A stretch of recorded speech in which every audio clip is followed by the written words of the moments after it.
In this second part, I'm going to talk about the physical file and database design.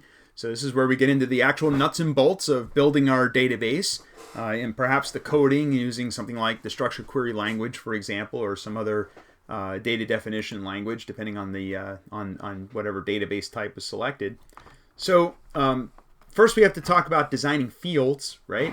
So the fields are essentially our columns, right? So if you think about Microsoft Excel, you have these various columns in Microsoft Excel. Now, when you're using Microsoft Excel, you can put whatever you want in any cell in Microsoft Excel. You might have a column and call it phone number, but if you wanted to, you could put an address in that column, right? Or you could put, someone's name in there. It doesn't really matter. Nothing's really enforced in Microsoft Excel. Whereas in a database, we do enforce all that. And we have to, because no one can see all that data. It's all obfuscated in the physical file storage. Nobody really ever looks at that huge table. I mean, there could be millions of records, so you're not going to go through it like an Excel spreadsheet and look at all those records. Although invariably, I always have users that think that they should be able to do that. So the field is the smallest unit of named application data recognized by the system software. So attributes from relations will be represented as fields. The fields, again, are our columns, essentially. So the fields are columns. We have to define a data type. So the data type is exactly what we're allowed to put in that column, or what type of data is allowed in that column. Programmers talk about data types a lot. When you're writing a program, a number is treated differently from character data, right? If you add two numbers together, that's different than adding two string or two characters together, right? If I add A plus B as characters, I get AB. But if I add 2 plus 3, I get 5, right? So it's kind of a different operation. So the computer has to handle those types of data a little bit differently. Likewise, a date. If I add 1 to today, I get tomorrow, right? But if I treated it like character data, then I would see today plus 1, right? Today and the number 1 at the end, right? Because it would just concatenate the two. So it's important to have the right type of data. So you have to select your data types, and you have to balance 4 objectives: minimizing storage space, representing all possible values for the field, improving data integrity of the field, and supporting all data manipulations desired for the field. Here are some various data types that we have for databases. These are just, some basic ones. Varchar 2 is actually a data type for Oracle. This is from our Modern Systems Analysis and Design textbook that we're using for the course I'm using for this slide deck. But Varchar 2 is basically a variable length column where you can put any type of character data.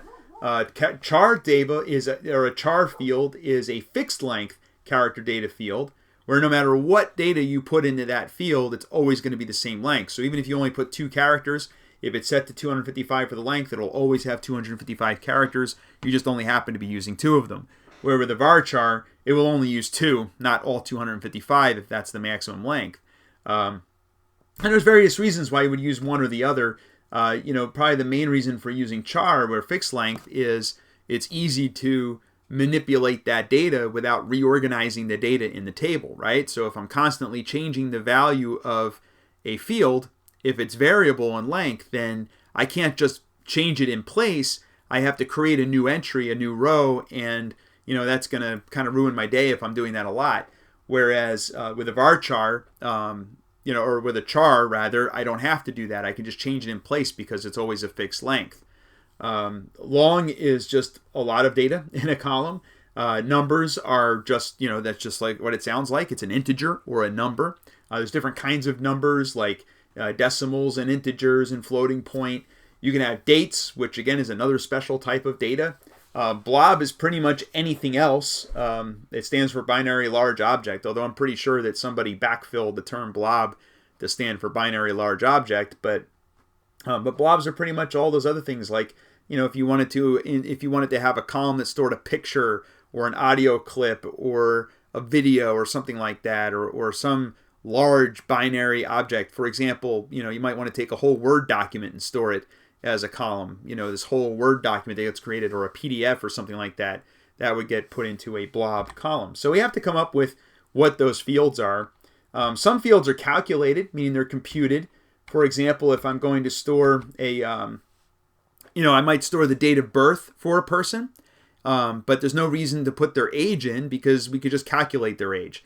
So some columns, rather than being explicitly stored, They're calculated when you select the data from that table. So when you view that data, at the time that you're viewing it, it's calculated by the database engine from some algorithm that you put in, as opposed to being actually stored in the table, and it'll be more accurate that way. We can control data integrity through some various methods. One of them is having default values. So a default value is a value of a field that a field assumes unless you define an explicit value that you enter for that field. So this just defines the default for when you create a record. If you don't define a value, it uses a default value. So you don't have records without values. Range control limits the range of values that can be entered into a field. So for example, if you're putting in a salary, you can have range control to prevent you from putting a salary that's below minimum wage or that's above some maximum, or even maybe just a sanity check, right? Why should somebody be making $5,000 an hour, right? That's probably going to be outside of a range. You can do a referential integrity check, which is where we make sure that the corresponding record exists, right? So if we're going to put in a phone number, and the phone number has a foreign key to a customer, then we can't put a phone number in to a customer that doesn't exist, right? It has to be an existing foreign key. Or likewise, if I delete a customer, maybe I don't want to delete a customer that has orders, right? If a customer has an order, in other words, the order table references that customer, then I want to prevent that deletion from happening. That's going to enforce that referential integrity. And database designers can configure all that. Null values could prevent us from leaving fields blank. So you can force people to have to enter a value in certain fields. Obviously, that can cause some problems if people leave fields blank when they shouldn't be blank. So for designing physical tables, the relational database is a set of related tables. The physical table is a named set of rows and columns, which I already talked about, right? That's how we take a relation is basically a table. That's our rows and columns, just like you might see in Microsoft Excel. I talked about denormalization already, which is where we basically denormalize our normalized design for performance reasons, because it's just going to help with data processing and make things a little bit faster. Maybe we don't care about integrity as much. So there's various forms of denormalization. There's really no rules for this. Again, it's one of the, as I talked about before, it's one of those things that the DBA and the designers kind of use their experience and their understanding of the needs for the system and what the requirements are, and use their best judgment to determine what makes the most sense. So there's three common situations where denormalization might be used, where you have two entities with a one-to-one relationship, or many-to-many relationships with an associative entity with non-key attributes. Reference data might be non-normalized or denormalized, for example, because it doesn't change very often, or it's coming from an external source or something like that. So partitioning is when we split the tables into different physical files, right, how they're stored in the actual computer. Sometimes this is done for performance reasons. There's three types of partitioning. You can use range partitioning, where they're defined by non-overlapping ranges of values. You can do hash partitioning, and then there's composite partitioning. I don't want to talk about what these are specifically. You can certainly read about it in the book. I don't want to waste too much time talking about it, though. They're not that important, I think. And then file organization is a technique for physically arranging the records of a file. So the physical file is the named set of table rows stored in the contiguous section of memory in the computer, right? And then there's the arranging of table rows, and this has to do with indexing, right? So the objectives for choosing file organization were for fast data retrieval, high throughput for processing transactions, efficient use of storage space, protection from failures or data loss, and so forth and so on, and minimizing need for reorganization later on, and accommodating growth, security from unauthorized use, and so forth and so on. So there are three common file organizations. You have sequential, where rows are stored in sequence according to their primary key value. They could be indexed, where they're stored sequentially or non-sequentially, and an index allows quick access to those rows, or a hash file organization, where rows are usually stored non-sequentially, and the address for each row is determined using an algorithm.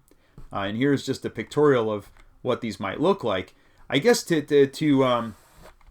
give you a sort of a kind of a poor man's version of this that I think might make a little more sense, I'll use the example of an address book. Right, when I was a kid, my mom had this address book, and whenever one of our friends wanted to come over and play, or if I wanted to call a friend, we would go to this address book. Give me one second. Oh, excuse me, I had to sneeze. So anyway, we had this address book, and whenever we wanted to call one of our friends, we would go look it up in the address book. Now, the easiest way to make it easy for people to look up stuff in an address book was for, every time my mom wanted to add a new friend to the address book, she would go to, let's say my friend's last name was Smith. She would go to the S section and she would add Smith and then put the phone number and the address for my friend. So if I wanted to go and call Jack Smith, I'd go to the phone book, this little directory that she had. I would open it up to the S's, find Smith, and then I would call him, right? Well, my mother, over time, we had a lot of friends. There was a lot of kids in my family, so, the phone book filled up pretty fast. So when she would run out of space on the S page and wanted to add Jack Smith, she would just go to the J page to add Jack Smith, right? So then you didn't really know where you had to look. And if there was no space on the J page, she would just add it to the end of the book, right? So she would add additional pages at the end, and we would just have extra pages with all the people that didn't fit in the book. And that's kind of how databases work. Databases just add the records wherever they can find room for it, right? But in order to go and find Jack Smith's phone number, that meant that because the organization was pretty much useless, in the very beginning, the phone book worked great because everybody was, my mother would spend all day putting everybody's information into this little directory that she created that sat next to our phone. And it would work great for a couple of months or a year or 2 years. But after we started adding a lot of people and started running out of room, then it became less useful because you'd have to look through the whole book in order to find somebody's phone number.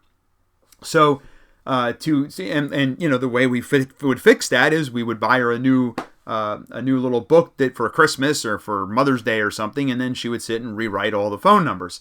And that's what databases have to do. So, and that's called indexing, right? So what a database can do is take that unorganized phone book and create an index that's separate from the phone book that's easier to manage and just reference the page number that's in the phone book, right? We use indexes in our textbooks, right? At the end of your textbook, if you're using a textbook for this course, in the back of the book, you can look up a word and find all the pages that word appears on, and that's what an index is. In databases, we do the same thing.